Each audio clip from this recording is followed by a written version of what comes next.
Hare Krishna. Bibabari Shesha.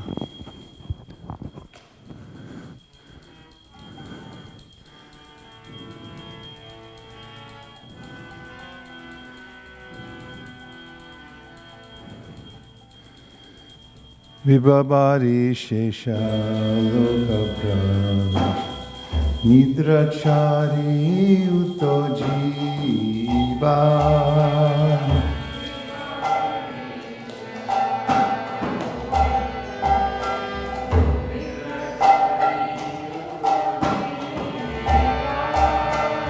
Bolo Hari Hari Mukunda Murari Rama Krishna Hayagriva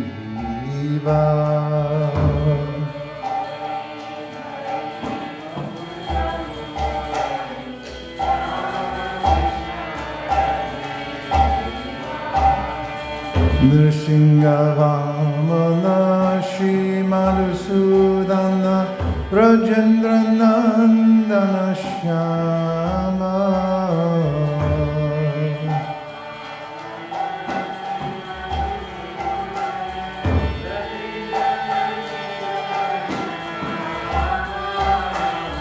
Putana Khatana Kaitava Shatana Jaya Dasharati Rama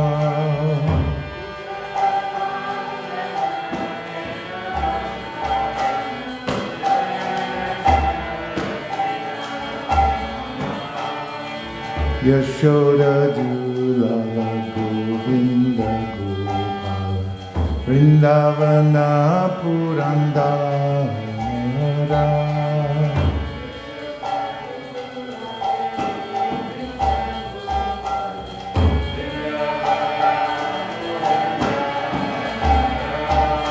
Gopi Priya Jandaradhika Ramana Uvana Sundara Bhara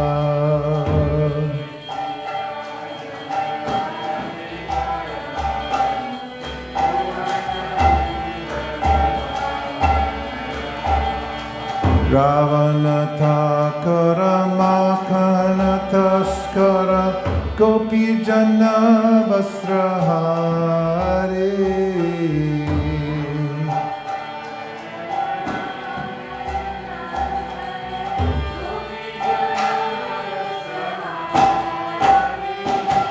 Rajera Rakalakopa Vrindavana Chittahari Vamshidhari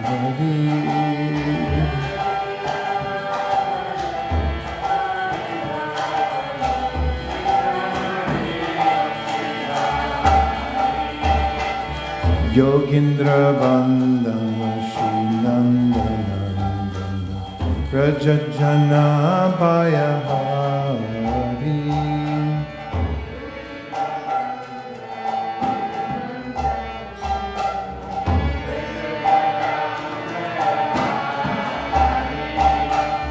Navina Nirara Rupa Manohara Mohana Bhamshi Vihari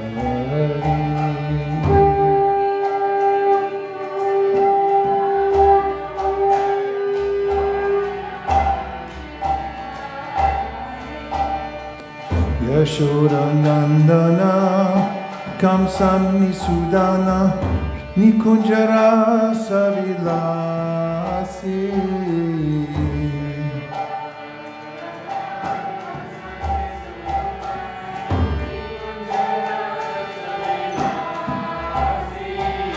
Kadamba Kanana Rasaparayana Vrindavipina Nivasi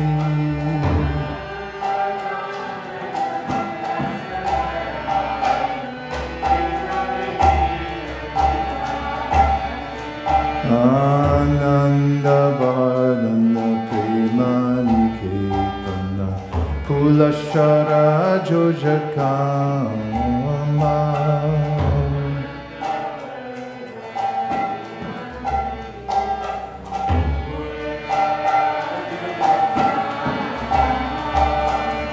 Vibhanganagana Chitta Vinodana Samasta Gunagana Dhamma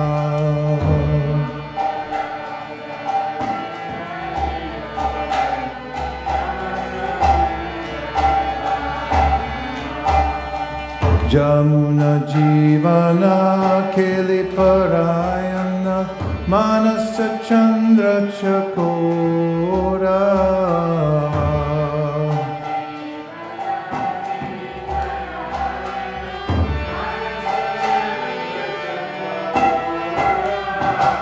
Nam Sudarasa Gau Krishna Jasha Rako Vachana Monamora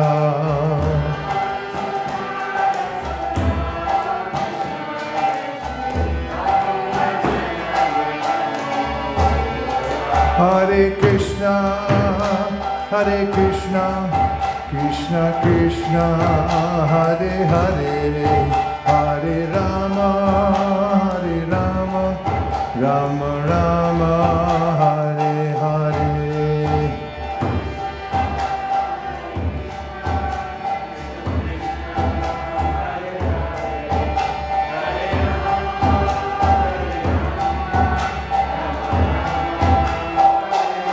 Hare Krishna, Hare Krishna, Krishna Krishna, Hare Hare, Hare Rama, Hare Rama, Rama Rama, Hare Hare.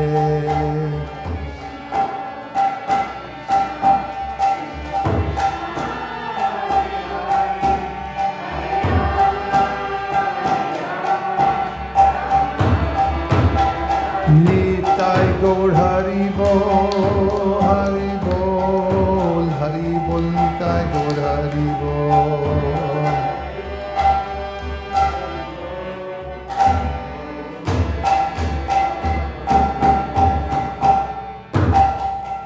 Nitai Gaur Premanande Hari Bol, Jayo Vishnupad Paramahamsa Prevraj Gajay Jushto Tarastasi Srimad Hey Bhaktivedanta Swami Maharaj, Srila Prabhupada Ki Jai, Srila Bhakti Siddhanta Saraswati Goswami Maharaj Ki Jai, Ananta Koti Vaishnavini Ki Jai, Gaur Premanande Hari Hari Bol.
It starts on B sharp. Down, down. Jai Jayo Radha Madhava Jaya Kunja Bihari.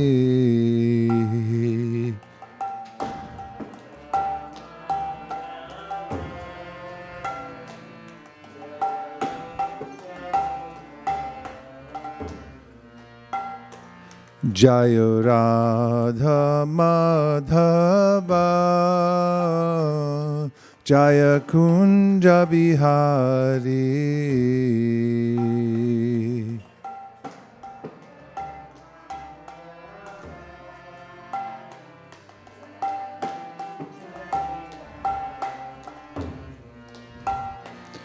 Jaya Gopi Janaballabha Jaya Giri Varadhari.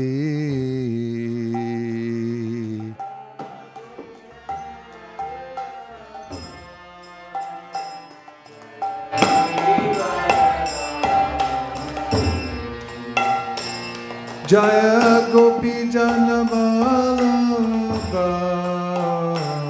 Jaya Giri Varadhari.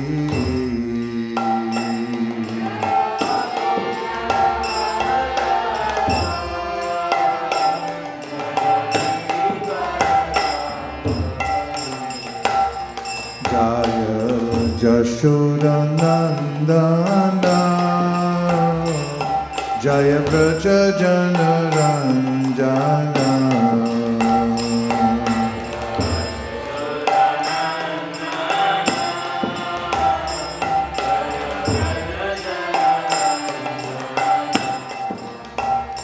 Jaya Jashoda Nandana Jaya Vraja Janaranjana.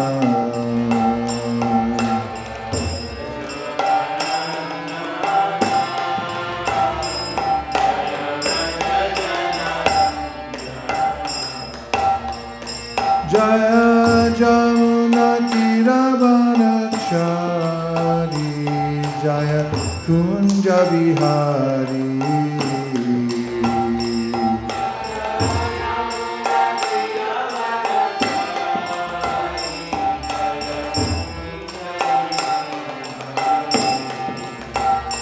Jaya Jamuna Tiravanachari Jaya Giri Varadhari.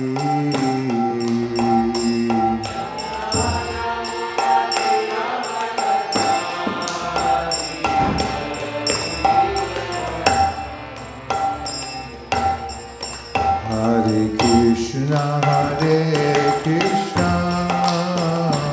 Krishna Krishna Hare Hare Hare Rama Hare Rama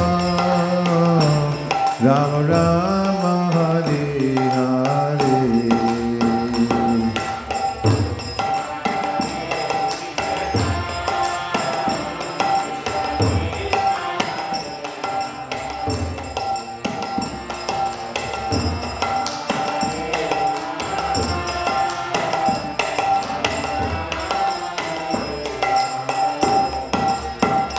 Hare Krishna Hare Krishna Krishna Krishna Hare Hare Hare Rama Hare Rama Rama Rama Hare Hare.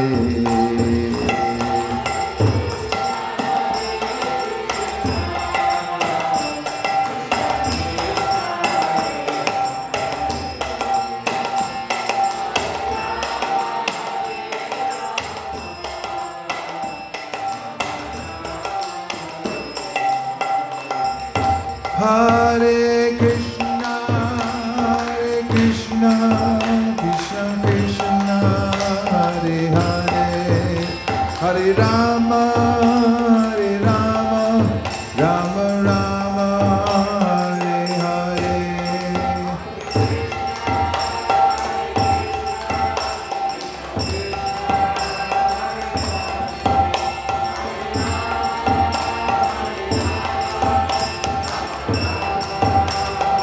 Jaya Jaya Prabhupada Prabhupada Prabhupada Jaya Jaya Prabhupada.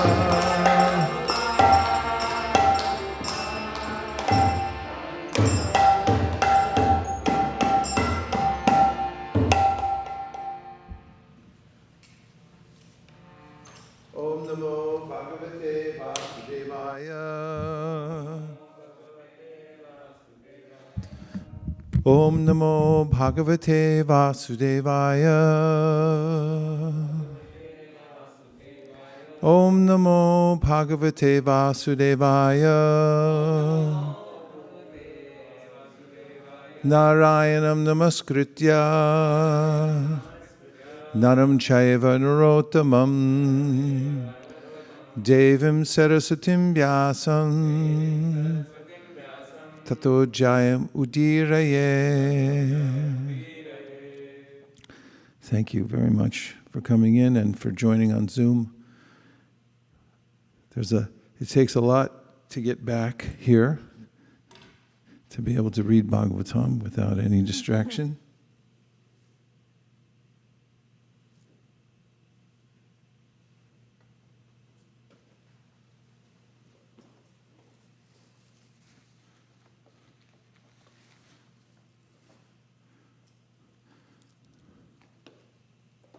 But now we're here, and we're to a very important verse in the second canto, third chapter, text number 10. Akama sarva kamova mokshakama udaradhi tivrena bhakti yogena yajeta purusham param. A person who has broader intelligence, whether he be full of all material desire, without any material desire, desiring liberation must by all means, or desiring liberation must by all means worship the Supreme Whole, the Personality of Godhead. The Supreme Personality of Godhead, Lord Sri Krishna, is described in the Bhagavad Gita as Purushottam, or the Supreme Personality. It is He only who can award liberation to the impersonalists by absorbing such aspirants in the Brahmajyoti, the bodily rays of the Lord. The Brahmajyoti is not separate from the Lord, as the glowing sun ray is not independent of the sun disk. Therefore, one who desires to merge into the supreme impersonal Brahmajyoti must also worship the Lord by bhakti-yoga, as recommended here in the Bhagavad Gita, in the Srimad Bhagavatam. Bhakti-yoga is especially stressed here as the means of all perfection. In the previous chapters, it has been stated that bhakti-yoga is the ultimate goal of both karma yoga and jnana yoga. And in the same way, in this chapter, it is emphatically declared that bhakti-yoga is the ultimate goal of the different varieties of worship of the different demigods. Bhakti-yoga, thus being the supreme means of self-realization, is recommended here.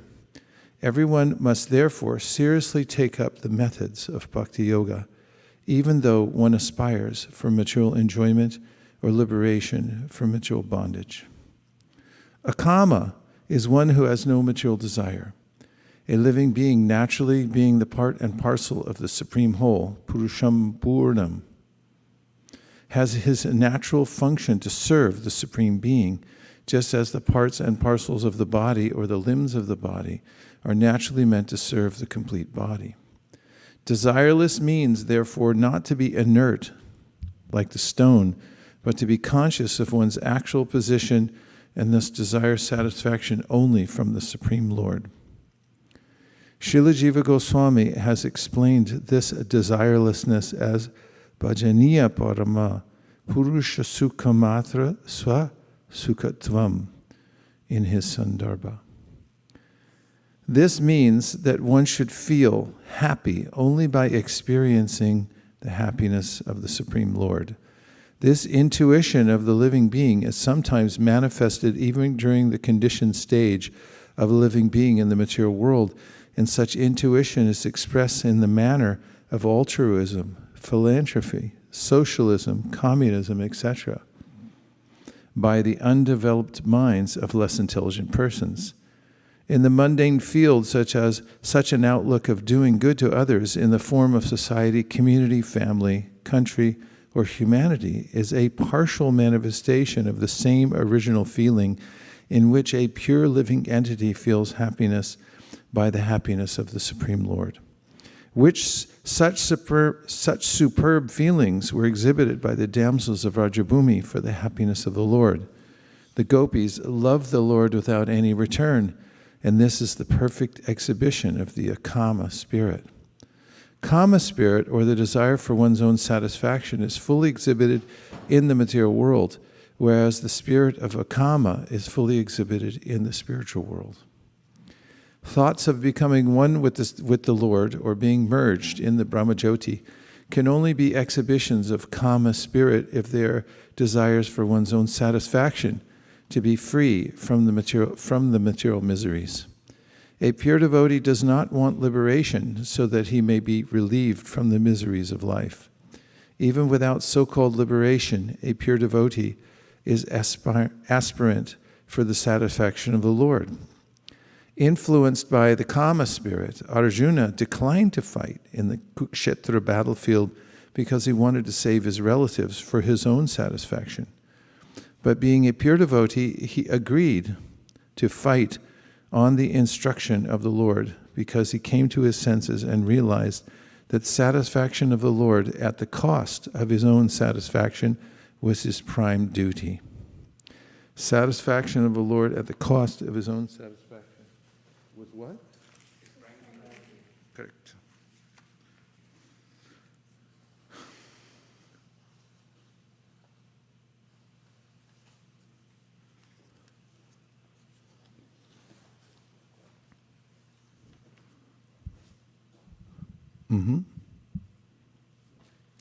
Thus he became a kama. That is the perfect stage of a perfect living being. Udharadi means one who has a broader outlook. People with desires for material enjoyment worship small demigods, and such intelligence is condemned in the Bhagavad Gita 7.20 as hritajnana, the intelligence of one who has lost his senses. One cannot obtain any result from demigods without getting sanction from the Supreme Lord. Therefore, a person with a broader outlook can see that the ultimate authority is the Lord, even for material benefits. Under the circumstances, one with a broader outlook, even with the desire for material enjoyment or for liberation, should take to the worship of the Lord directly. And everyone, whether an akama or sakama or mokshakama, should worship the Lord with great expedience. This implies that bhakti-yoga may be perfectly administered without any mixture of karma and jnana.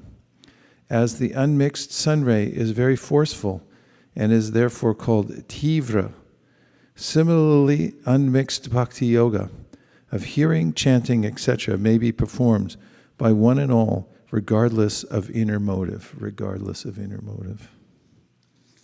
Yay. Etavan eva yajadtam iha nishreya sodaya bhagavat yachalo bhavo yad bhagavata sangata.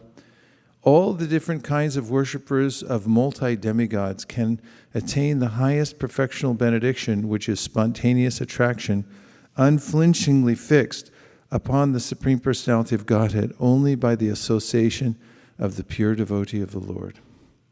Purport: all living entities in different statuses of life within the material creation, beginning from the first demigod, Brahma, down to the small ant, are conditioned under the laws of material nature, or the external energy of the Supreme Lord. The living entity in his pure state is conscious of the fact that he is part and parcel of the Lord, but when he is thrown into the material world on account of his desire to lord it over material energy, he becomes conditioned by the three modes of material nature and thus struggles for existence for the highest benefit. This struggle for existence is something like following the will-o'-the-wisp under the spell of material enjoyment. All plans for material enjoyment, either by worship of different demigods, as described in the previous verses of this chapter, or by modernized advancement of scientific knowledge without the help of God or demigod, are illusory only, for despite all such plans for happiness, the conditioned living being within the compass of material creation can never solve the problems of life, namely birth, death, old age, and disease. The history of the universe is full of such plan makers, and many kings and emperors come and go. leaving a plan-making story only.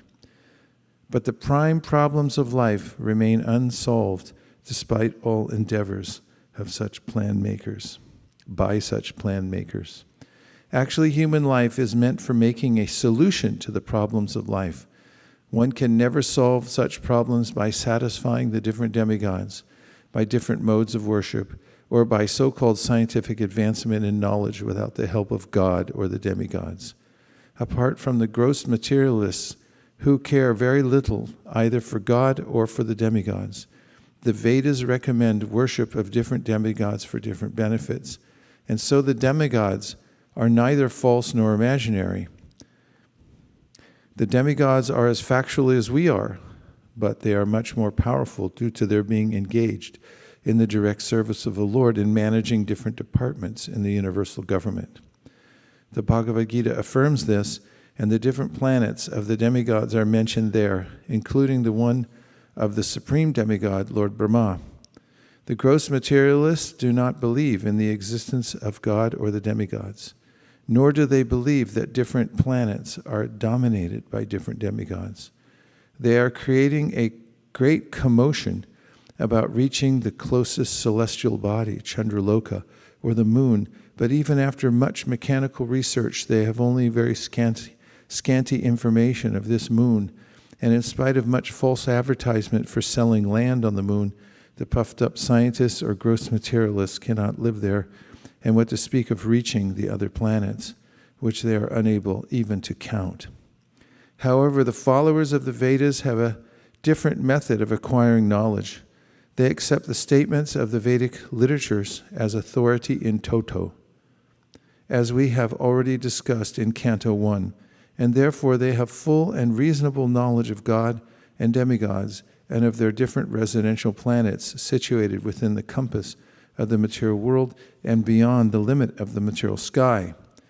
The most authentic Vedic literature accepted by the great India acharyas like Shankara, Ramanuja, Madhva, Vishnu Swami, Nimbarka, and Chaitanya, and studied by all important personalities of the world is Bhagavad Gita, in which the worship of the demigods and their respective residential planets are mentioned. The Bhagavad Gita 9.25 confirms, Yanti deva vrata devan pitrin yanti pratirvrata bhutani yanti bhuteja yanti madhyajino pimam. The worshippers of demigods such as reach the respective planets of the demigods, and the worshippers of forefathers reach the planets of the forefathers. The gross materialist remains in the different material planets, but the devotees of the Lord reach the kingdom of God. We have information from the Bhagavad Gita that all the planets within the material world, including Brahmaloka, are but temporarily situated, and after a fixed period they are all annihilated. Therefore the demigods and their followers are all annihilated at the period of devastation. But one who reaches the kingdom of God gets a permanent share in eternal life. That is the verdict of Vedic literature, a permanent share in eternal life. The worshippers of the demigods have one facility more than the unbelievers due to their being convinced of the Vedic version. By which they get information of the benefit of worshiping the Supreme Lord in the association of the devotees of the Lord. The gross materialist, however, without any faith in the Vedic version, remains eternally in darkness, driven by a false conviction on the basis of imperfect experimental knowledge, or so-called material science, which can never reach into the realm of transcendental knowledge. Therefore, unless the gross materialists or the worshippers of the temporary demigods come in contact with a transcendentalist like the pure devotee of the Lord, their attempts are simply a waste of energy. Only by the grace of the divine personalities, the pure devotees of the Lord, can one achieve pure devotion, which is the highest perfection of human life. Only a pure devotee of the Lord can show one the right way of progressive life. Otherwise, both the materialistic way of life, without any information of God or the demigods, and the life engaged in the worship of demigods in pursuit of temporary material enjoyments, are different phases of phantasmagoria. They are nicely explained in the Bhagavad Gita also, but the Bhagavad Gita can be understood in the association of pure devotees only, and not by the interpretations of politicians or dry philosophical speculators. Transcendental knowledge in relation with the Supreme Lord, Hari, is knowledge resulting in the complete suspension of the waves and whirlpools of the material modes. Such knowledge is self-satisfying due to its being free from material attachment and being transcendental. It is approved by authorities. Who could fail to be attractive? What a nice verse, isn't it? Transcendental knowledge in relation with the Supreme Lord, Hari, is knowledge resulting in the complete suspension of the waves and whirlpools of the material modes. Such knowledge is self-satisfying due to its being free from material attachment and being transcendental. It is approved by authorities. Who could fail to be attracted? Why would you want to do anything else? Purport. According to Bhagavad Gita 10.9, the characteristics of pure devotees are wonderful. The complete functional activities of a pure devotee are always engaged in the service of the Lord, and thus the pure devotees exchange feelings of ecstasy between themselves and relish transcendental bliss. This transcendental bliss is experienced even in the stage of devotional practice, sadhana avastha, if properly undertaken under the guidance of a bona fide spiritual master. And in the mature stage, the developed transcendental feeling culminates in realization of the particular relationship with the Lord, by which a living entity is originally constituted up to the relationship of conjugal love with the Lord, which is estimated to be the highest transcendental bliss. Thus, bhakti-yoga, being the only means of God realization, is called kaivalya.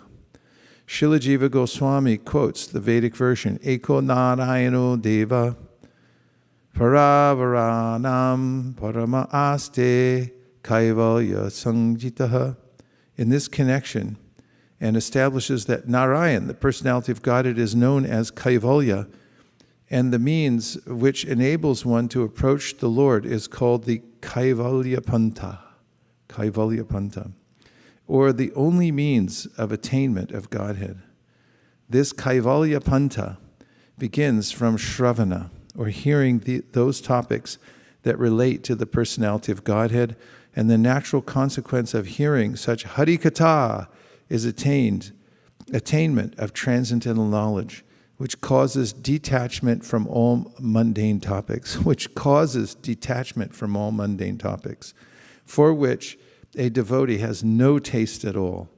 For a devotee, all mundane activities, social and political, become unattractive.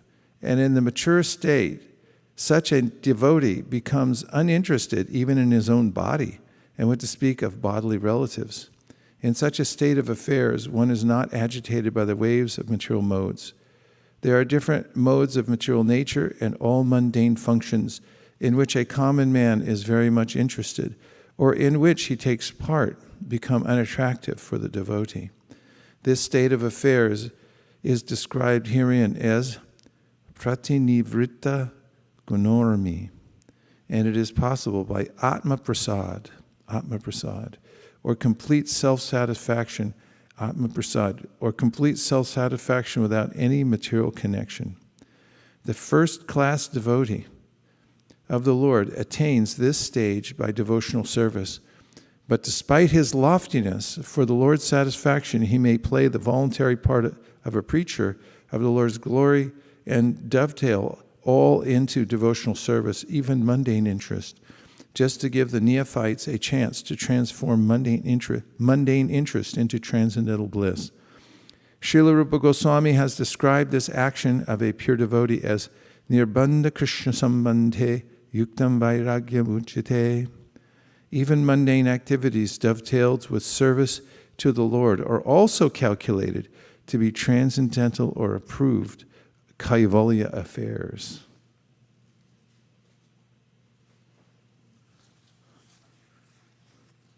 Everyone happy? Yes. Okay.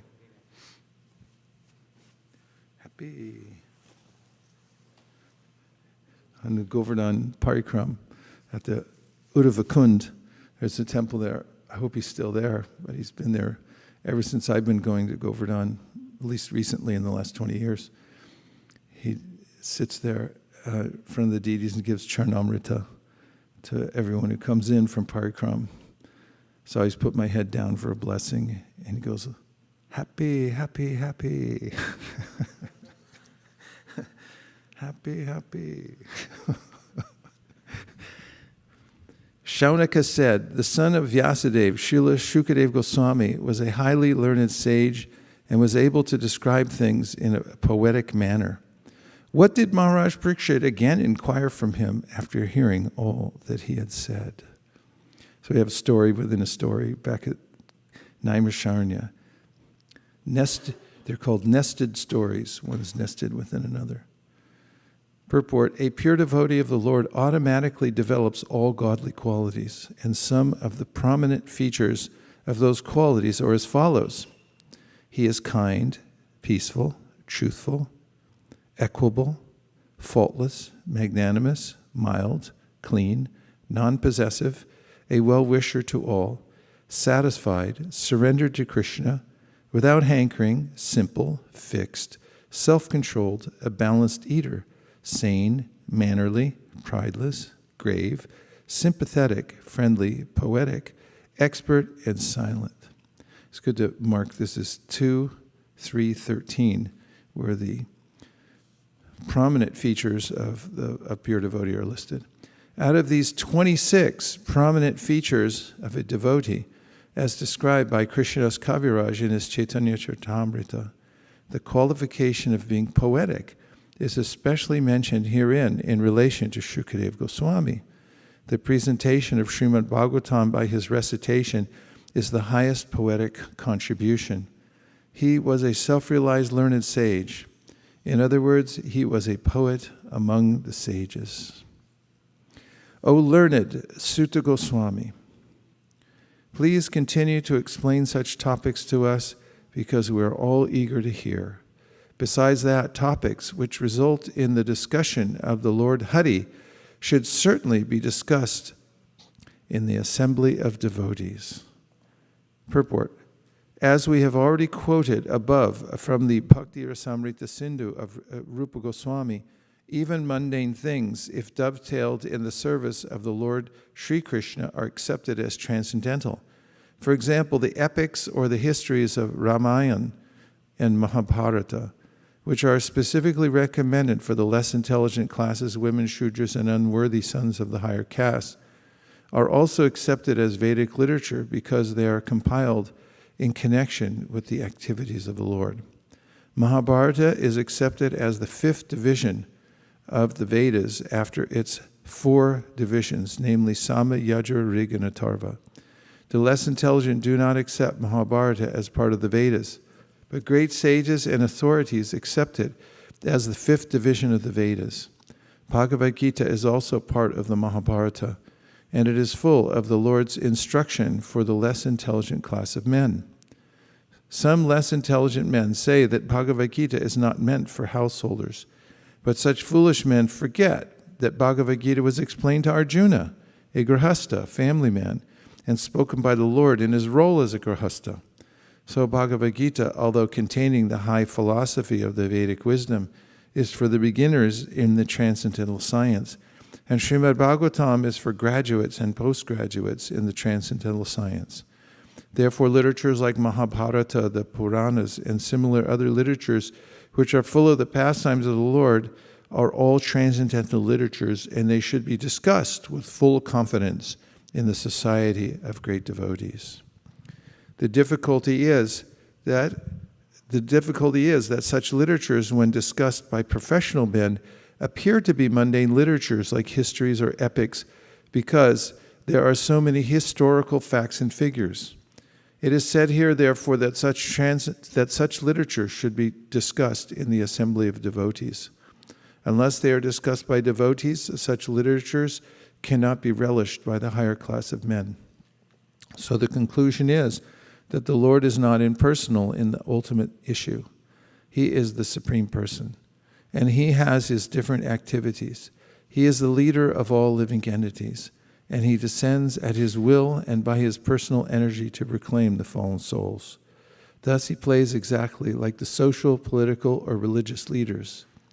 Because such roles ultimately culminate in the discussion of topics of the Lord, all such preliminary topics are also transcendental. That is the way of spiritualizing the civic activities of human society. Men have inclinations for studying history and many other mundane literatures, stories, fiction, dramas, magazines, newspapers, etc. So let them be dovetailed with the transcendental service of the Lord, and all of them will turn to the topics relished by all devotees. The propaganda that the Lord is impersonal, that he has no activity, and that he is a dumb stone without any name and form, has encouraged people to become godless, faithless demons. And the more they deviate from the transcendental activities of the Lord, the more they become accustomed to mundane activities that only clear their path to hell instead of return them back home, back to Godhead. Footnote, even 50 years ago, the social structure of all Indians was so arranged that they would not read any literature that was not connected with the activities of the Lord. They would not play any drama not connected with the Lord. They would not organize a fair or ceremony not connected with the Lord, nor would they visit a place that was not holy and sanctified by the pastimes of the Lord. Therefore, even the common man in the village would talk about Ramayana and Mahabharata, Gita, and Bhagavatam, even from his very childhood. But the influence of the age of Kali, by the influence of the age of Kali, they have been dragged to the civilization of the dogs and hogs, laboring for bread without any sense of transcendental knowledge.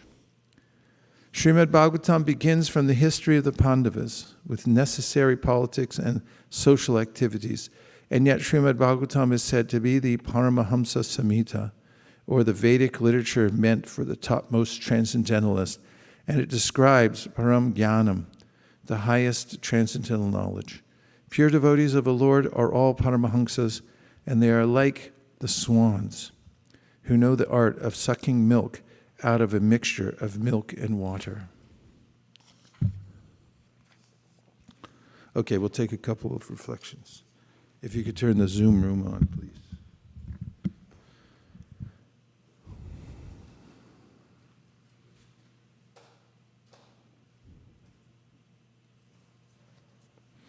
Hare Krishna. Hare Krishna. Hare Krishna. Ekachakra Pran. Good to see you. Good to see you. Please accept my obeisances, everyone. Prabhupada. One thing that I heard was that the prime problems of life remain unsolved by all except those who follow the pure devotees. Eternal life, bliss, and full knowledge come from fully accepting the Vedic version in toto and surrendering to the Supreme Lord.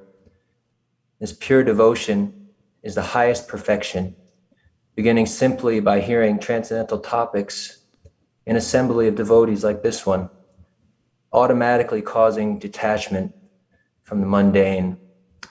And I really like this question that Prabhupada asked: who could fail to be attracted? And just coming here this morning made me think of the verse from Chaitanya Charitamrita, Ancha 5:131, where Swarup Damodar instructs, Yaha Bhagavata Pada Vaishnavarastane. If you want to understand Srimad Bhagavatam, you must approach a self-realized Vaishnava and hear from him. So I thank you very much for creating this assembly so that we can hear from you, Guru Maharaj. Hare Krishna. Hare Krishna.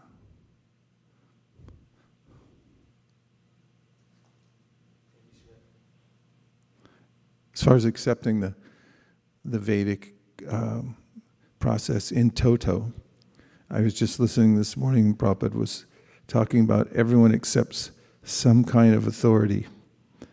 And he gave the example that people read the newspaper to find out what's going on in China. And he said, you've not been to China. You're not there now. But you read the newspaper and you accept China is like this. He said, so everyone's doing that. Only It's a question of the quality of the authority that you're listening to. So we accept Krishna, and he's saying the spiritual world's like this, I'm like this, and it's same principle, but just higher quality of authority. The highest quality is Krishna. Please. Thank you. Thank you, Shla Gurudev, for the amazing readings. Please accept my prostrated obeisances. So I have two reflections. First was that it was said about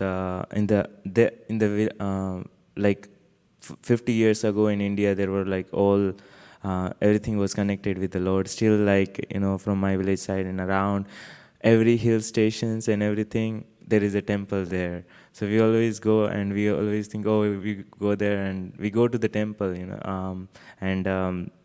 Yeah, so that was one point. And one question I had was about the less intelligent class. Bhagavad Gita is for the less intelligent class of men. Can you answer that? And sorry, sir. And one more reflection was about the happiness of the Lord. I was thinking, I recently read that gopis were feeling separation from the Krishna, not for their, like, because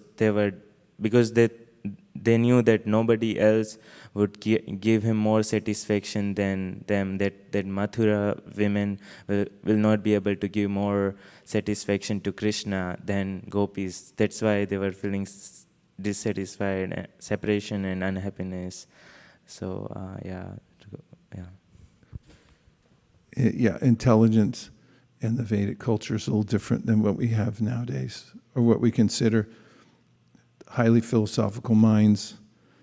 And therefore, Vyasadeva, anticipating this in the age of Kali Yuga, compiled the Mahabharata and other Puranas, which are like a novel. And I just heard Prabhupada speaking about it this morning. He was saying everyone can become interested in it because it seems like a story and it's got intrigue. In fact, he just mentioned it here as well.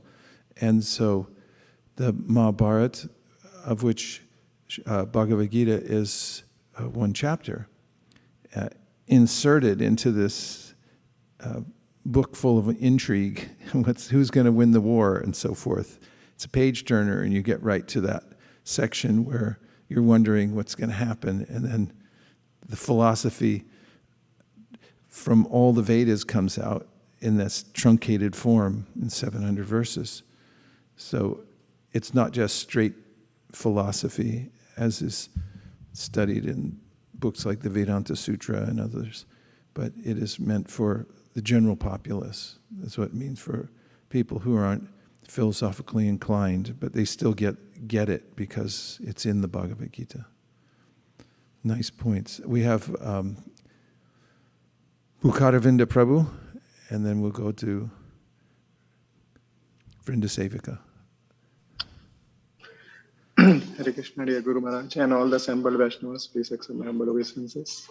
Thank you, Maharaj, for this nectarian reading. And one particular point stuck to me where Prabhupada was telling that how a selfless devotee doesn't have to do anything, but still he descend in the form of a preacher. And Prabhupada quotes Rup Goswami is that part of Yukta Vairagya Nirbandha Krishna Sambandhe Yuktam Vairagya Muchyate, how he descend for the welfare of all the souls. He comes still and do his service so that other people can get benefit. So I always like that Prabhupada's mood, that too he's discussing about the highest talk, but he brings up what is the mood, and that is the very sweet what Prabhupada's bring. Yeah, nice point about the Yuktam Vairagyam Uchite.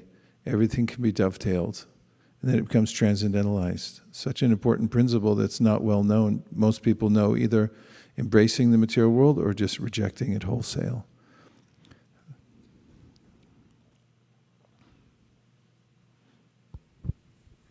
Hare Krishna Guru Maharaj.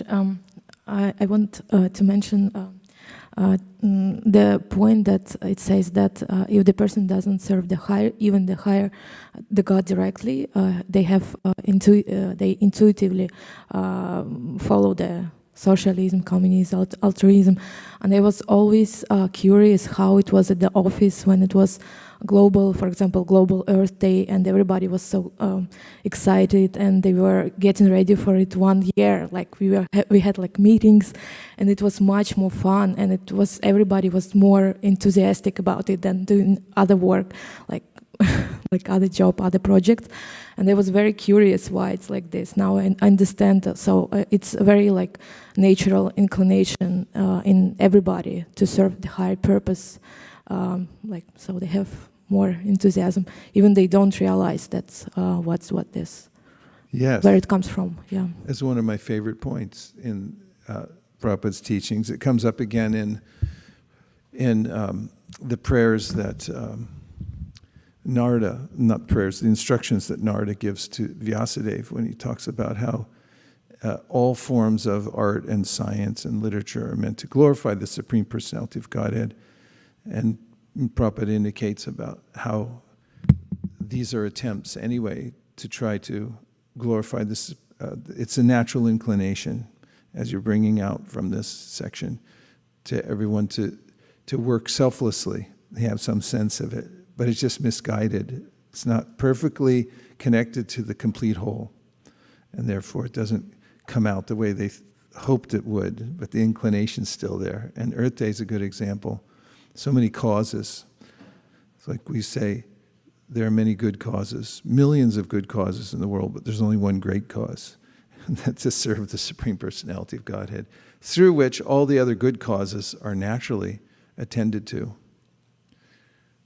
Okay, we have one Hare last Krishna, one. Guru. Oh, Vaikuntha Nayaka, and then whoever else just spoke up. Dandavat Pranam Guru Maharaj. Hare Krishna, Vaikuntha Nayaka.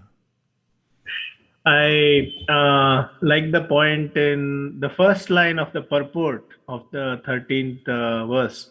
Pure devotee of the Lord automatically develops all godly qualities. So I was thinking that how everyone is trying to put the cart in front of the horse, right? But actually, if you become a devotee, all the good qualities automatically manifest.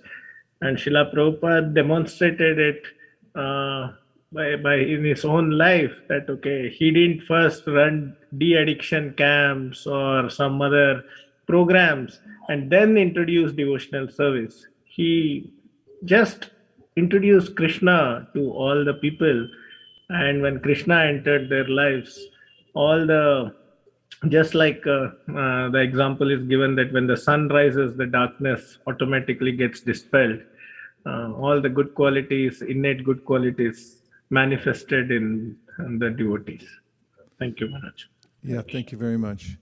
5:18:12. Yes, yasti bhaktir bhagavatiya kinchana sarvar gunas tatra samasate sura harava bhakta sukuto mahadguna manoratena sati davato bihi. Indicates what Vaikuntha Nayaka Prabhu was so astutely pointing out. And who was that about to speak? Was that Dhanavari? Yes, Oh, Guru Gandharva. Maharaj. Okay, Hare Krishna. yes, please. Please accept my humble obeisances, Jai Srila Prabhupada.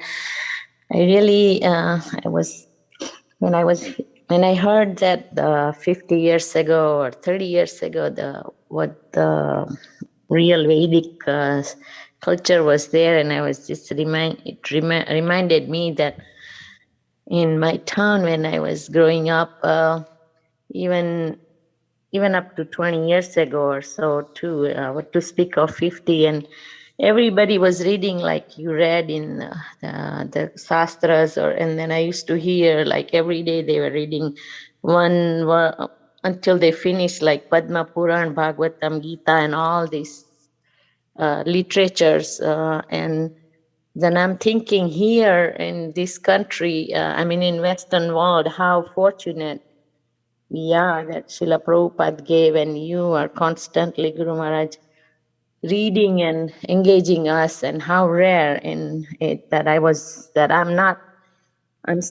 thinking I'm still in a village and I'm still getting all this. How fortunate am I? So Really appreciate, Guru Maharaj, your constant engagement and constant sadhana and giving us all this tirelessly. Thank you so much. Hare Krishna. Hare Krishna. Yes, it's Srila Prabhupada's mercy that he introduced the only source of happiness in life is to hear and chant together. Otherwise, people had, even at the time when Prabhupada began propagating the Krishna consciousness movement, were looking towards the West, thinking that's how to be happy, and that this old style is backwards. And Prabhupada was going the opposite direction, bringing people from the West and saying, no, they're coming with me this direction. But it's the greatest asset to have in one's life, to absolutely know for certain that the only time I'm happy is when I'm fully absorbed in hearing and chanting. And if you know that, then you're protected from the material energy, because even though you may be interacting with the material energy, you know, I'm only happy by being in touch with Krishna through hearing and chanting. And it's such a simple and sublime process that you can set it up anywhere and make it work. And then you just have to exercise that muscle to make sure that you do it every day, so that you don't get swept away by the mind that says, no, let me look at some nonsensical activities of the material world. Gandharvika Radha, please. Hare Krishna Prabhu, Dandavad Pranams. My obeisances. I was just thinking that how Prabhupada really understood the tendency of at least the Indian mentality. Like if we are not able to get something like through our material means and our own efforts, then immediately we start going to the demigods. And as we read on Janmashtami, by worshipping Durga, you will get everything fast. But then how you said that you don't know whether it's good for you or not. And so how Prabhupada explains that no matter how much you spend materially or in puja satisfying the demigods, everything is illusion. So crossing that stage really, it's easy to read this sentence and not go into that direction. But sometimes because we are attached, we do so many things and we get into trouble.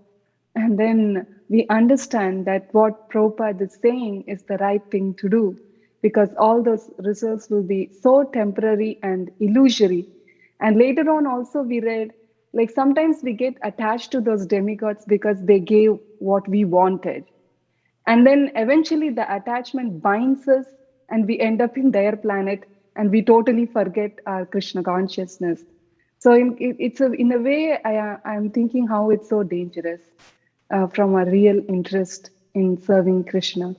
So thank you, Prabhu, for reading. Yeah, these are excellent and very helpful points to be able to analyze what is good and bad in this world. Someone may attain wealth and living in an environment where everything's supplied because of the wealth. One may then forget the simple pleasures in life. For instance, cooking for oneself, just sweeping the floors is actually you can feel satisfaction. But when I'm wealthy, I never sweep the floor. I don't cook.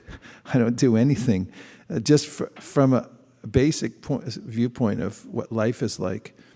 And then yesterday I was thinking, because somebody sent me an article that said that the owner of Tesla, I forget what his name is, Elon Musk, because the stock went up to over $1 trillion. In one day, he made 127 billion. And after I heard that, I was on my walk and I was thinking, if you make 127 billion in one day, but you don't know how to spend it, then it just becomes a greater source of anxiety. And it's absolutely meaningless unless you have a place to put all that money, and the only place you could do it is to serve Krishna. You could build temples and you could distribute a lot of books. 127 billion, Krishna, please. And so forth. Otherwise, the material energy becomes such a burden to us, so that what people ask the demigods for, or the universe or whatever whomever they're asking, they don't know where happiness comes from in the first place, even from a basic material level. I saw in Vrindavan sometimes when I'm going on parikrama, I see these little kids that live in tiny villages, and they don't have anything. Their clothes are very simple, but they sit there all day playing marbles. They have a few marbles and a little dirt pit they're shooting into, and they're just as ecstatic as a kid who you just, or more, than you just bought a remote in one of those trucks. I see after Christmas in my neighborhood, all the kids get these trucks that go like 100 miles an hour when you push the button, and they smash them into poles and stuff. And then they're tired of it within a week. It's like, can it do something else? Can it blow up or something? There's no end to it. But a simpler life that's centered around God, or the simple life centered around God, is actually the source of happiness. Otherwise, try as one might to try to ramp up the material facility, and it doesn't work. It doesn't work at all. Thank you, everybody, for such insightful... Can I quickly share something that yesterday? Yes, please. Okay, yes, just wanted to say that yesterday my friend and 3 Matajis, including myself, we went to Mesa College to distribute books, and we really did good with your mercy and the enthusiasm and all your sadhanas. We had a good day, and just wanted to share with you that it really went well, and thank you for encouraging me and other devotees. Thank you very much for that report. Hare Krishna. Hare Krishna. Hare Krishna Maharaj, can I add something? Yeah, okay, last one. Go ahead. Yes, Guru Maharaj, I just wanted to add to your point when you're talking about Elon Musk. So I think 3 days ago, I went to a store, to a gentleman who is actually where I placed the Bhagavad Gita a few days last year. And he saw me and he greeted me, Hare Krishna. And then he started talking. And then a few minutes later, he said that, everything is good, but I'm not making enough money. And he has a big store. Actually, he's the owner of a big store. And then he started talking, he's missed his family, and his family is in India. And then I said, you have enough, don't worry, you'll get what you deserve, and, just gave him a little bit. But then I told him that, Bill Gates, and the chap of Amazon, they both have tons of money. Guess what? They both, their wives, or maybe they both got divorced like in last 1 year. That means if you get so much money, that's not going to be give you more happiness. You're happy already, and you're thinking about your family who is in India. You wanted to bring them here and all that. And then moment I said that part, he said, when is your temple open? I just want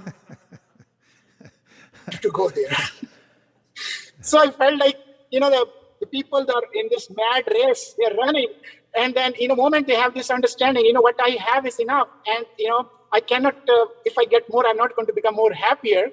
And he was so thankful, even it was a 3-month conversation, but he wanted to visit the temple. So I just thought to add to your point that, more you have it, you don't know what to do, then you can do it. That's what we see actually with the top richest people actually. So I just thought to add. Thank you very much, Radha Kripa Prabhu.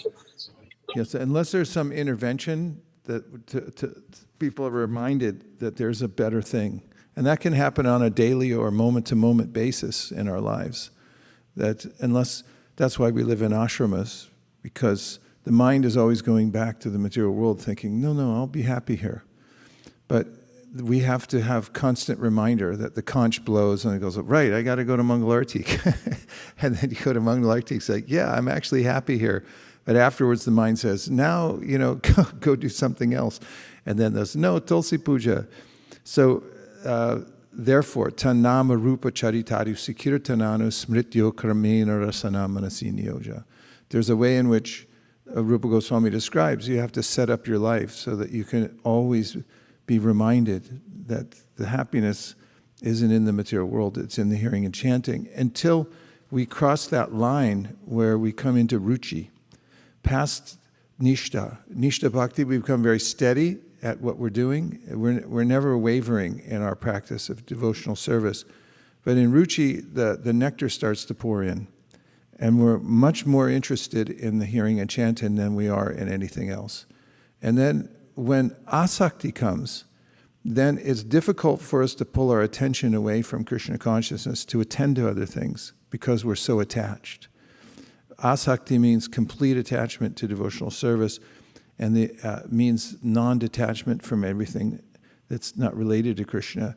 It's a great endeavor to pull one's mind in that direction. Whereas even up to Nishta, we have the strength, but we're pulling our mind back from the material energy. But then, like rolling a rock to the top of a hill. Once you get it to the top, and you go down the other side, ruchi starts, and the nectar starts to flow very easily. So we have to get to this position in the practice of bhakti, so that we're on what we call the safe side. We're no longer attracted at all.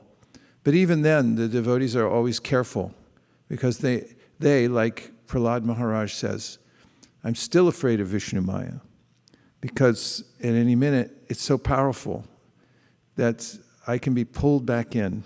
I just put one little finger in, it's like it's no big deal.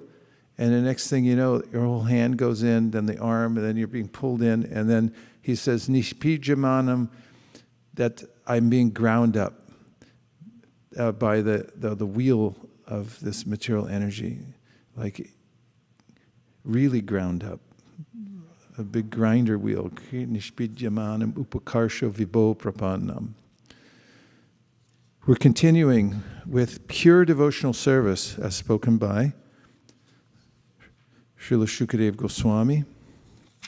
And just now, we're in a nested story in which Shaunaka is speaking, and he's speaking to Sutta Goswami. Shaunaka is the eldest amongst the sages at Naimisharanya, who is elected to interact with Sutta.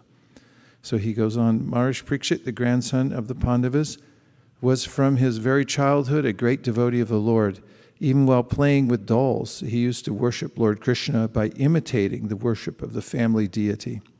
Purport, in the Bhagavad Gita 6:41, it is stated that even a person who has failed in the proper discharge of yoga practice is given a chance to take birth in the house of devout brahmanas or in the houses of rich men like Kshatriya kings or rich merchants.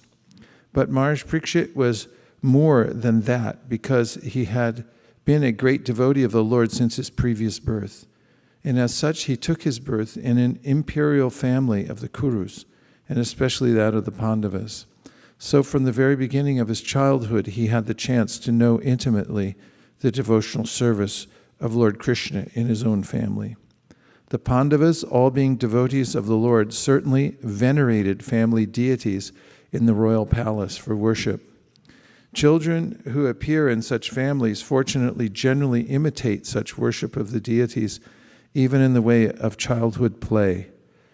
By the grace of Lord Sri Krishna, we had the chance of being born in a Vaishnava family, and in our childhood, we imitated the worship of Lord Krishna by imitating our father.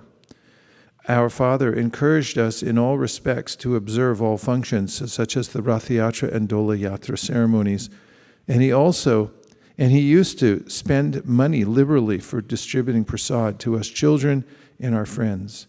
Our spiritual master, who took his birth in a Vaishnava family, got all inspirations from his great Vaishnava father, Thakur Bhaktivinoda. That is the way of all lucky Vaishnava families. The celebrated Mirabai was a staunch devotee of Lord Krishna as the great lifter of Govardhan Hill. The life history of many such devotees is almost the same, because there is always symmetry between the early lives of all great devotees of the Lord. According to Jiva Goswami, Maharaj Parikshit must have heard about the childhood pastimes of Lord Krishna at Vrindavan, for he used to imitate the pastimes with his young playmates. According to Sridhar Swami, Maharaj Parikshit used to imitate the worship of the family deity by elderly members. Srila Vishwanath Chakravarti also confirms the viewpoint of Jiva Goswami. So accepting either of them, Maharaj Parikshit was naturally inclined to Lord Krishna from his very childhood. He might have imitated either of the above-mentioned activities, and all of them establish his great devotion from his very childhood, a symptom of a Mahabhagavata. Such Mahabhagavatas are called Nitya Siddhas, or souls liberated from birth. But there are also others who may not be liberated from birth, but who develop a tendency for devotional service by association, and they are called sadhana siddhas. There is no difference between the two in the ultimate issue, and so the conclusion is that everyone can become a sadhana siddha, a devotee of the Lord, simply by association with the pure devotees. The concrete example is our great spiritual master, Sri Narada Muni. In his previous life, he was simply a boy of a maidservant, but through association with great devotees, he became a devotee of the Lord of his own standard, unique in the history of devotional service. Shukadeva Goswami, the son of Vyasadeva, I think you could close that all the way, because it's Thank you very much. Shukadeva Goswami, the son of Vyasadeva, was also full in transcendental knowledge and was a great devotee of Lord Krishna, son of Vasudeva. So there must have been discussion of Lord Krishna, who is glorified by great philosophers in the company of great devotees. Purport. The word satam is very important in this verse. Satam means the pure devotees, who have no other desire than to serve the Lord. Only in the association of such devotees are the transcendental glories of Lord Krishna properly discussed. It is said by the Lord that his topics are all full of spiritual significance, and once one properly hears about him in the association of the satam, certainly one senses the great potency, and so automatically attains to the devotional stage of life. It's a beautiful sentence. I'll read it again. It is said by the Lord that his topics are all full of spiritual significance, and once one properly hears about him in the association of the satam, certainly one senses the great potency, and so automatically attains to the devotional stage of life. You sense the great potency. As already described, Maharaj Parikshit was a great devotee of the Lord from his very birth, and so was Shukadeva Goswami. Both of them were on the same level, although it appeared that Maharaj Parikshit was a great king accustomed to royal facilities, whereas Shukadeva Goswami was a typical renouncer of the world. So much so that he did not even put a cloth on his body. Superficially, Maharaj Parikshit and Shukadeva Goswami might seem to be opposites, but basically they were both unalloyed pure devotees of the Lord.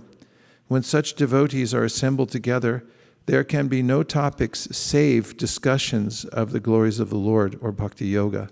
In the Bhagavad Gita also, when there were talks between the Lord and his devotee Arjuna, there could not be any topic other than bhakti-yoga. However, the mundane scholars may speculate on it in their own ways. The use of the word cha after Vaisesika, it suggests, according to Srila Jiva Goswami, that both Shukadeva Goswami and Maharaj Parikshit were of the same category, settled long before, although one was playing the part of a master and the other the disciple. Since Lord Krishna is the creator of the topics, the word Vasudeva Parayana, or devotee of Vasudeva, suggests devotee of Lord Krishna, the common aim. Although there were many others who assembled at the place where Maharaj Parikshit was fasting, the natural conclusion is that there was no topic other than the glorification of the Lord, because the principal speaker was Shukadeva Goswami and the chief audience was Maharaj Parikshit. So Srimad Bhagavatam, as it was spoken and heard by two principal devotees of the Lord, is only for the glorification of the Supreme Lord, the personality of Godhead, Sri Krishna. Ayur harati vaipum sam udyan astam chayanasao sasyarte yat shanonita uttama shloka vartaya. Uttama shloka vartaya. Both by rising and by setting, the sun decreases the duration of life of everyone, except one who utilizes the time by discussing topics of the all-good personality of Godhead. Purport. This verse indirectly confirms the greater importance of utilizing the human form of life to realize our lost relationship with the Supreme Lord by acceleration of devotional service. Time and tide wait for no man, so the time indicated by the sunrise and the sunset will be uselessly wasted if such time is not properly utilized for realizing identification of spiritual values. Even a fraction of the duration of life wasted, even a fraction of the duration of life wasted cannot be compensated by any amount of gold. Human life is simply awarded to a living entity, jiva, so that he can realize his spiritual identity and his permanent source of happiness. A living being, especially the human being, is seeking happiness because happiness is the natural situation of the living entity. But he is vainly seeking happiness in the material atmosphere. A living being is constitutionally a spiritual spark of the complete whole, and his happiness can be perfectly perceived in spiritual activities. The Lord is the complete spirit whole, and his name, form, quality, pastimes, entourage, and personality are all identical with him. Once a person comes into contact with any one of the above-mentioned energies of the Lord through the proper channel of devotional service, the door to perfection is immediately opened. In the Bhagavad Gita 2:40, the Lord has explained such contact in the following words. Endeavors in devotional service are never baffled. Nor is there failure. A slight beginning of such activities is sufficient even to deliver a person from the great ocean of material fears. That's a nice translation of the 240, isn't it? As a highly potent drug injected intravenously, acts at once on the whole body, the transcendental topics of the Lord injected through the ear of the pure devotee of the Lord can act very efficiently. Oral realization of the transcendental messages implies total realization. Just as fructification of one part of a tree, another analogy, implies fructification of all other parts. This realization for a moment in the association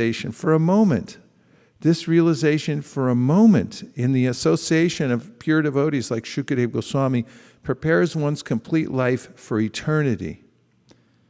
And thus the sun fails to rob the pure devotee of his duration of life, inasmuch as he is constantly busy in the devotional service of the Lord, purifying his existence. Death is a symptom of the material infection of the eternal living being. Important sentence. Only due to material infection is the eternal living entity subjected to the law of birth, death, old age, and disease. The materialistic way of pious activities like charity is recommended in the Smriti Shastras, as quoted by Srila Vishwanath Chakravarti Thakur. Money given in charity to a suitable person is guaranteed bank balance in the next life. Such charity is recommended to be given to a Brahmana. If the money is given in charity to a non-Brahmana, without Brahminical qualification, the money is returned in the next life in the same proportion. If it is given in charity to a half-educated Brahmin, even then the money is returned double. If the money is given in charity to a learned and fully qualified Brahmana, the money is returned 100 and 1,000 times. And if the money is given to a Veda Paraga, one who has factually realized the path of the Vedas, a Veda Paraga, it is returned by unlimited multiplication.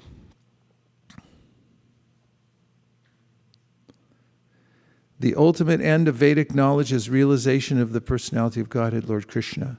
As stated in the Bhagavad Gita, Vaisesika sarver ahameva vedya, there is guarantee of monies being returned if given in charity, regardless of the proportion.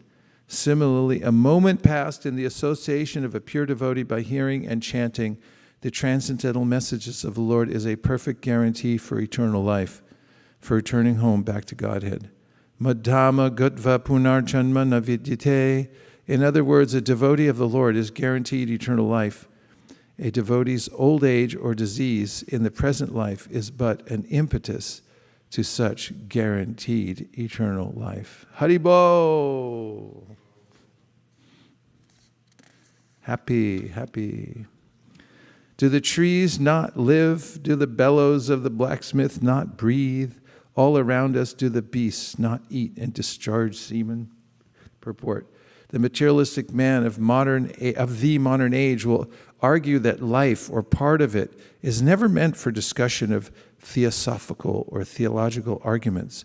Life is meant for the maximum duration of existence for eating, drinking, sexual intercourse, making merry, and enjoying life. The modern man wants to live forever by the advancement of material science, and there are many foolish theories for prolonging life to the maximum duration.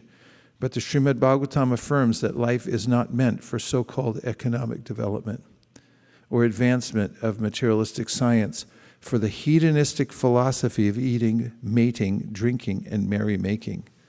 Life is solely meant for tapasya, for purifying existence, so that one may enter into eternal life just after the end of the human form of life. The materialists want to prolong life as much as possible because they have no information of the next life. They want to get the maximum comforts in this present life because they think conclusively that there is no life after death. This ignorance about the eternity of the living being and the change of covering in the material world has played havoc in the structure of modern human society.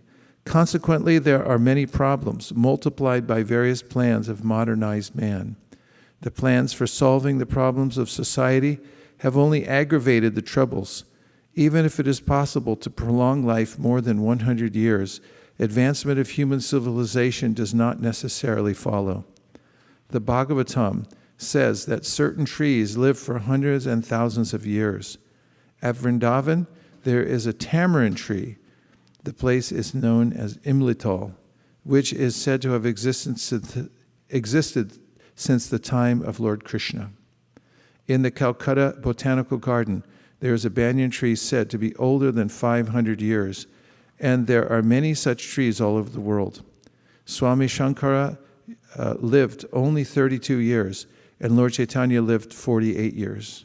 Does it mean that the prolonged lives of the above-mentioned trees are more important than Shankara or Chaitanya?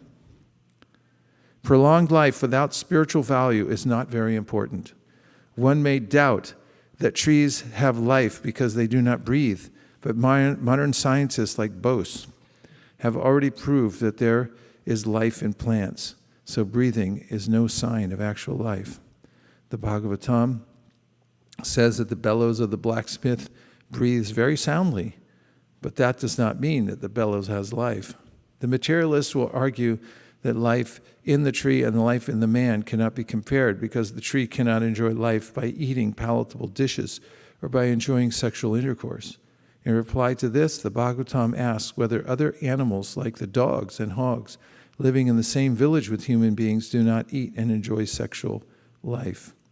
The specific utterance of Srimad Bhagavatam in regard to other animals means that persons who are simply engaged in planning a better type of animal life, consisting of eating, breathing, and mating, are also animals in the shape of human beings. A society of such polished animals cannot benefit suffering humanity, for an animal can easily harm another animal but rarely do good. Shravidvara hoshtra korai samshata purusha pushu nayat karna pato peto jatu nama gadagraja. Men who are like hogs, dogs, camels, and asses. Praise those men who never listen to the transcendental pastimes of Lord Sri Krishna, the deliverer from evils. Again, this is still being spoken by Shaunaka. Shaunaka speaking to Sutta Goswami. Purport, the general mass of people, unless they are trained systematically for a higher standard of life and spiritual values, are no better than animals. Everyone okay? Yes. And in this verse, they have particularly been put on the level of dogs, hogs, camels, and asses.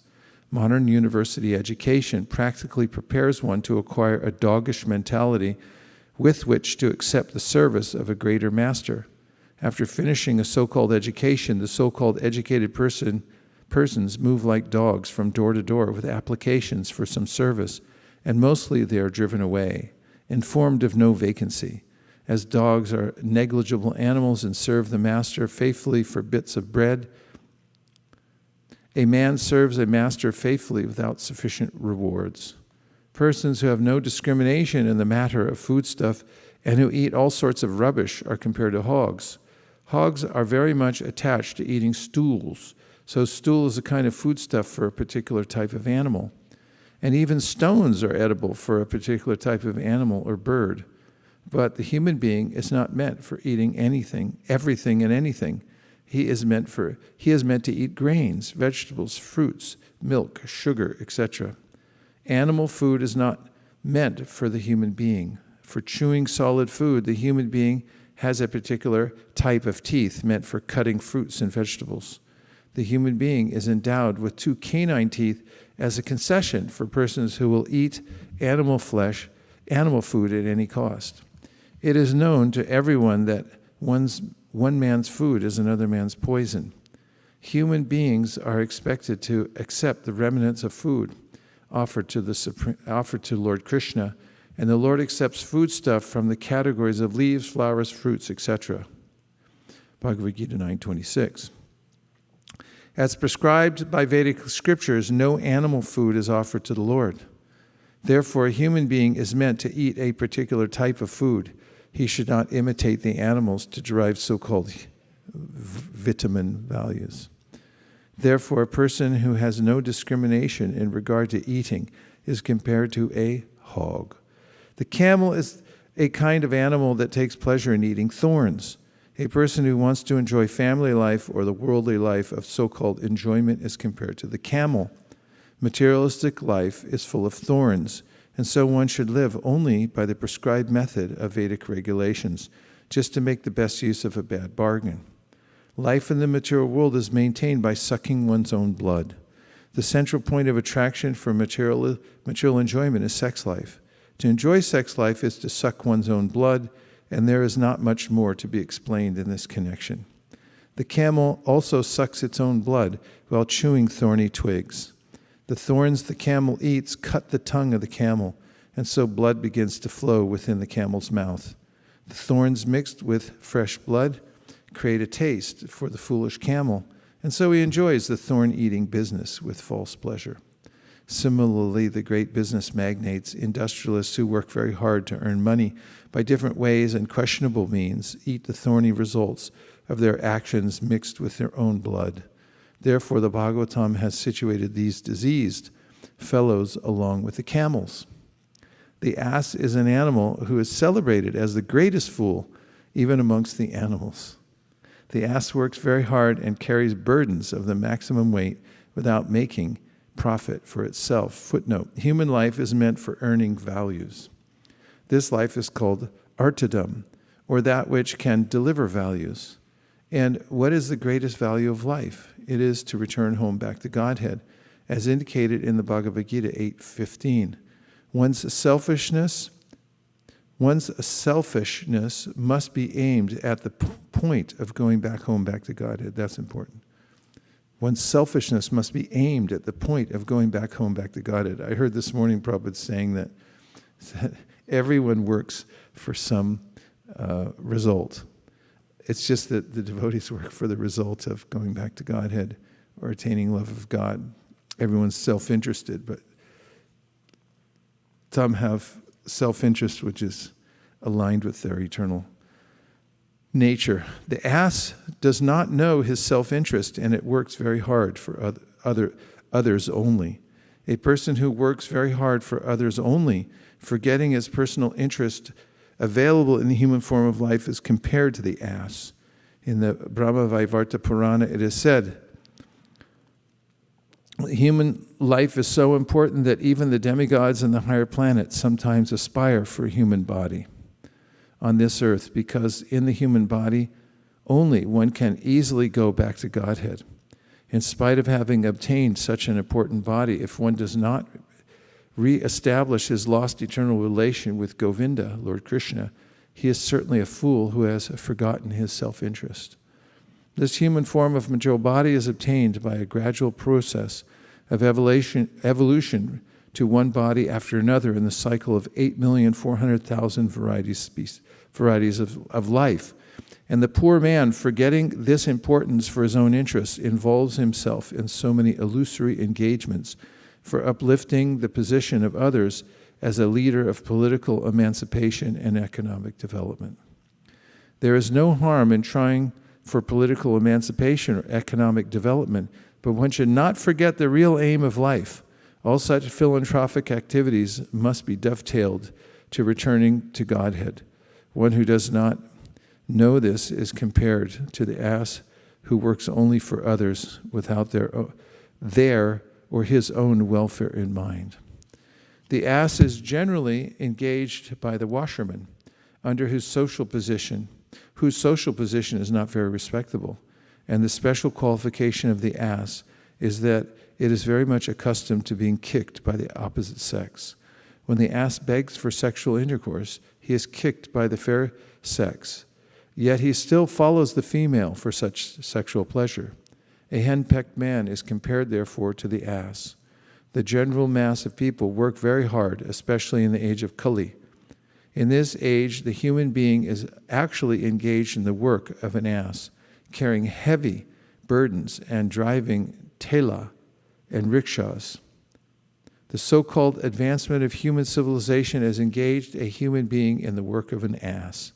The laborers in great factories and workshops are also engaged in such burdensome work.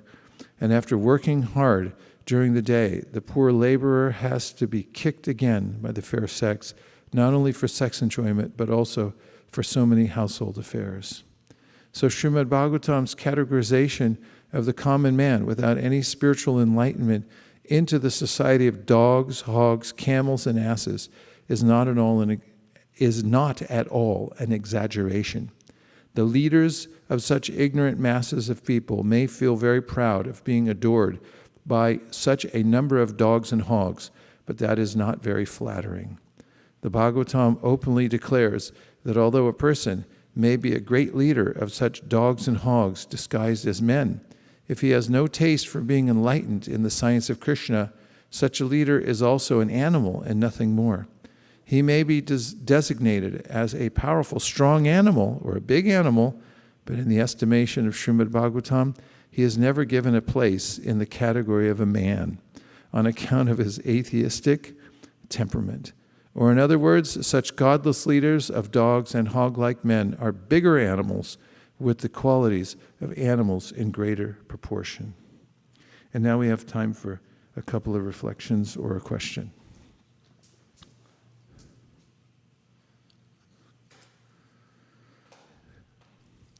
Hare Krishna, Guru Maharaj. Is that Devavrata?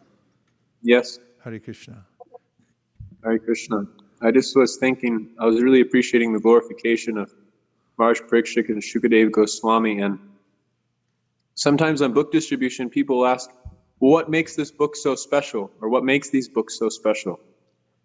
And generally what I'll say is that, all different parts of the world, there's different kinds of religion, and that the message is being communicated according to the capacity of receptivity of the audience.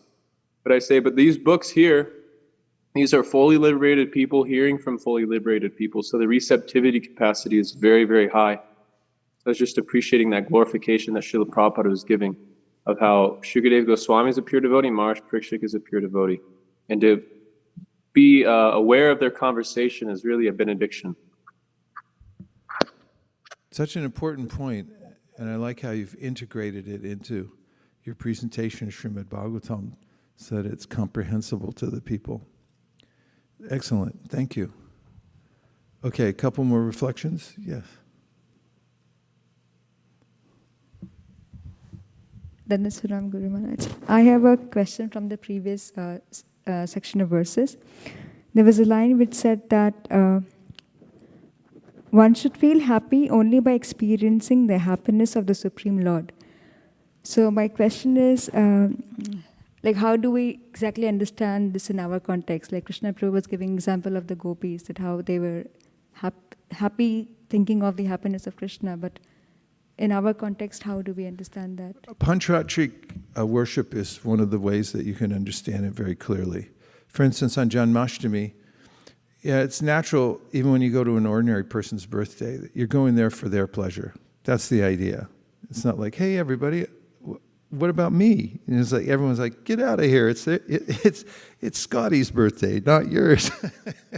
So everyone understands that, you know, someone's in the center for the birthday, right? So we come to Janmashtami, which is it's actually one of the limbs of bhakti, is to elaborately worship Krishna on Janmashtami. And so everybody knows they come here, in fact, they don't eat, because eating is sort of like, you know, it brings attention to you. Somebody's got to serve you, and then you clean up and all that stuff. So it's like, well, I'm not even eating today because I'm just going to give all my attention to Krishna on his birthday. And then all the flowers, and then all the songs and everything, everybody notices is for Krishna.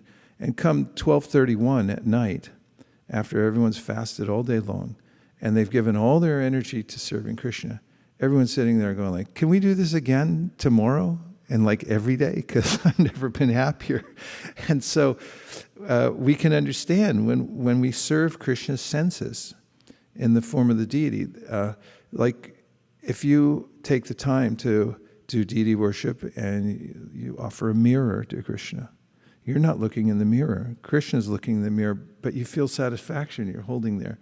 Even if you watch somebody else doing it, you go like, ooh, that's nice. Krishna's being satisfied. And therefore, you feel happy. You're participating just by watching.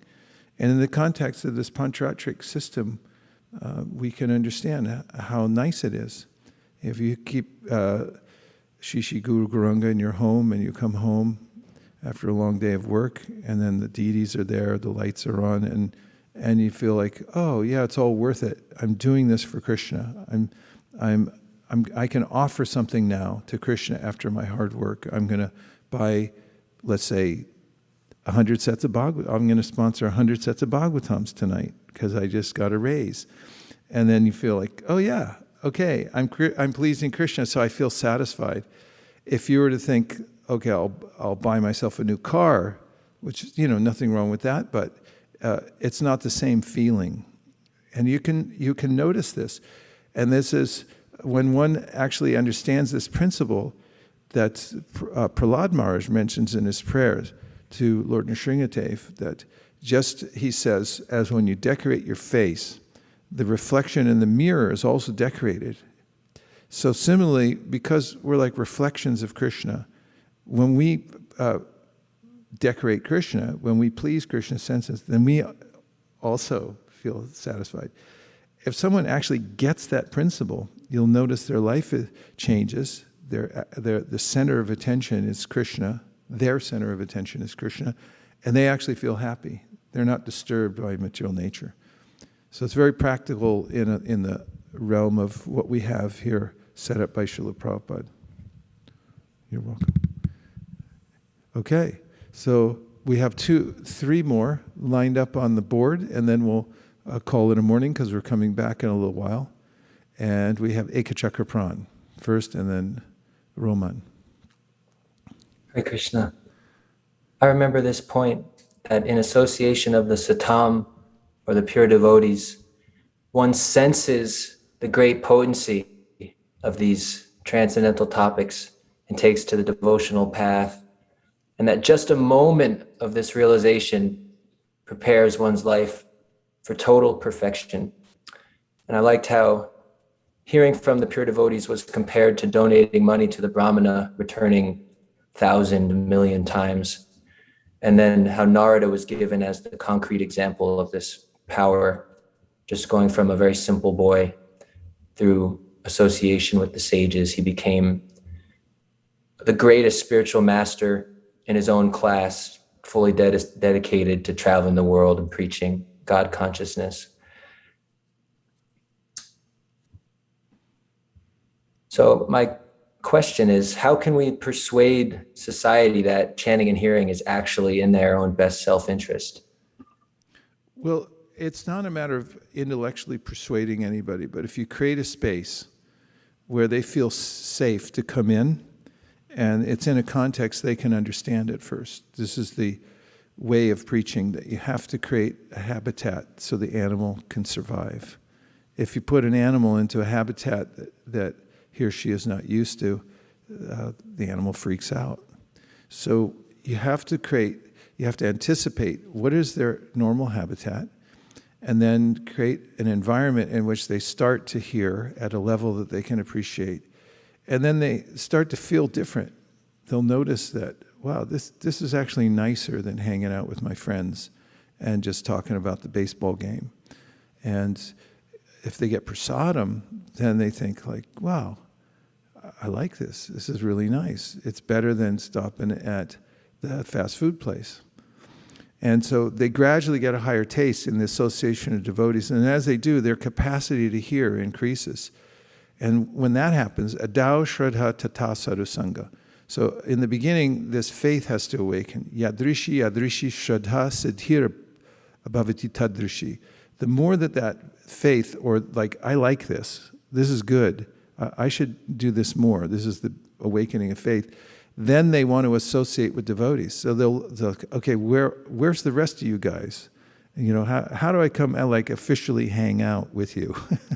Because like this isn't enough for me now. And that's called sadhusanga. And then from sadhusanga comes bhajana kriya. They watch what the other devotees are doing, and it's natural for humans when they get in a society, they get socialized, and they say like, well, he's doing that, can I do that? I want to what about this? Can I wear this? And they start to identify very naturally through osmosis. And so this is why Prabhupada created the Krishna conscious movement. He said he created it to create association for the people. So we have to be very wise about it and compassionate. Compassionate means we have to go out of our way to create an environment that people can survive in, and not just say like, hey, this is our club, and if you guys aren't in it, you're losers anyway. Dogs, hogs, camels' asses, get out of here. We have to be really compassionate and think like, I'm a dog, I'm a hog, camel ass, but somebody let me in, so can I, borders are closed now, no more other people can come in. It's like, but wait a minute, aren't you like European?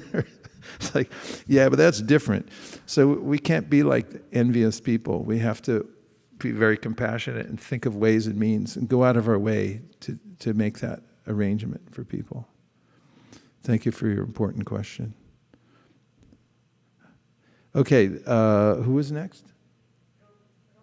Roman, coming from Toronto, Canada. Perhaps. Hare Krishna, Guru Maharaj. Hare Krishna. Thank you very much for your classes, and I was impatient for this day. I really liked the last week readings, and while studying Jumpstart course and lecture today, I found importance about time, and how even a second missed with devotional service, you can return it anymore to yourself. And filling up my sadhana card, I start to think, imagine if you come into your bedtime and you haven't done your japa yet, and those 16 rounds can end up to 2 o'clock at night, and yet it definitely time flies, and it's sort of a push from the Krishna as well. He's telling you, oh, you don't have a time, you have to do it right now. But it definitely blessing, because now you value every moment that you spend with the devotees. You value every moment that you spend with the service, and tracking your progress is not really a bad thing. I was thinking, well, it's kind of like you save pity, but it actually gives you the opportunity to not waste that moment, and to use every second to participate in devotional service, because as Shukadeva Goswami mentioned, the Maya is really powerful. It can take you and suck you in a second, and even given this ability in that time, in that second, to Maya to suck you in, can destroy all your devotional service. So I really appreciate that. Yeah, time is a Krishna, and time is killing us, but times gives us opportunity to value every moment on this earth. And by knowing reason why we're here and what we have to do, you realize, yes, you have no time, but you still have some time to get engaged. You still have some time for your sadhana, and that's really merciful as well, I think. Like after coming to realize that. Thank you, Bhakti Roman. Really nice points. Really nice points. And we want to be able to string together. Who's next? Was up there? Can't hear. Okay, Shraddha. Hare Krishna Guru Maharaj, please accept my respectful obeisances and thank you for these reading sessions, really enlivening. Tuesday morning, we are all here gathered to do this.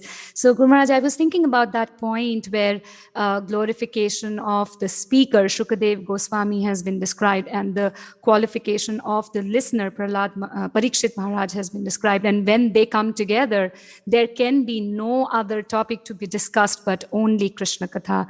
And that's the transcendental sound vibration that can undo any sort of material inauspicious sound vibration. So wherever we get an opportunity to be in an association like that, we should take full advantage of that, because that's the ultimate happiness. That's what's going to keep us. And who will not be attracted to it, as Prabhupada asked. So we should try and find our space in those places to be there and take the full opportunity of these devotee sanghas.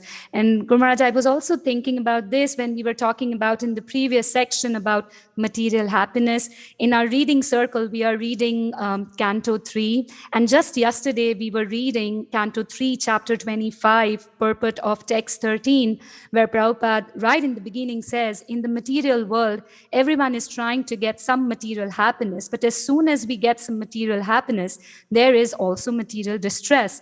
In the material world, one cannot have unadulterated happiness. Any kind of happiness one has is contaminated by distress also. So what's the point in hankering for material happiness? Because it's just going to be so short-lived, and ultimately we'll be back to the drudgery. So I was just thinking about that. Hare Krishna Guru Maharaj. Yeah, thank you for your points. It's almost worse because it looks like it should work and it doesn't. And your point and Roman's point are interconnected in that about, as you said, Bhakti and Shraddha, but whenever you get an opportunity to take advantage of association and hearing, should do it, because we don't know how many we'll get. And even one can change your life. And Bhakti Roman was talking about utilizing time as efficiently as possible. If we can get in that flow, just as somebody who's in business, Prabhupada points out, like a CEO, if you ask for an appointment, say, I'll give you 2.5 minutes, that's it.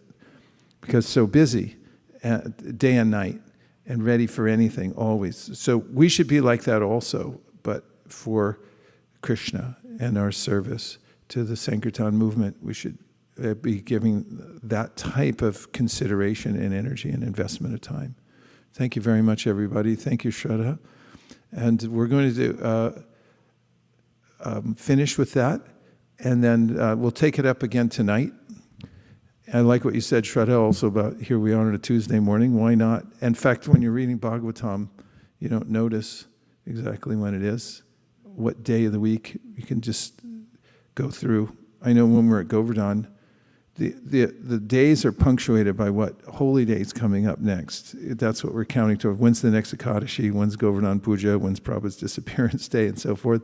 We really don't think in terms of days because they're all regulated in the same way. Srila Prabhupada ki jai, Srimad Bhagavatam ki jai, Gaur Bhaktivinoda ki jai, Vancha Kalpataruscha, Kripa Sindhabe, Vacha Patitanam Pavanebhyo, Vaishnavebhyo, Namo Namaha Nantakoti Vaishnavi ki jai. Krishna willing, we'll see you all back here tonight. At what time? 5 o'clock. 5 o'clock? See you in a couple hours. Hare Krishna. His Grace Vaisesika Prabhu ki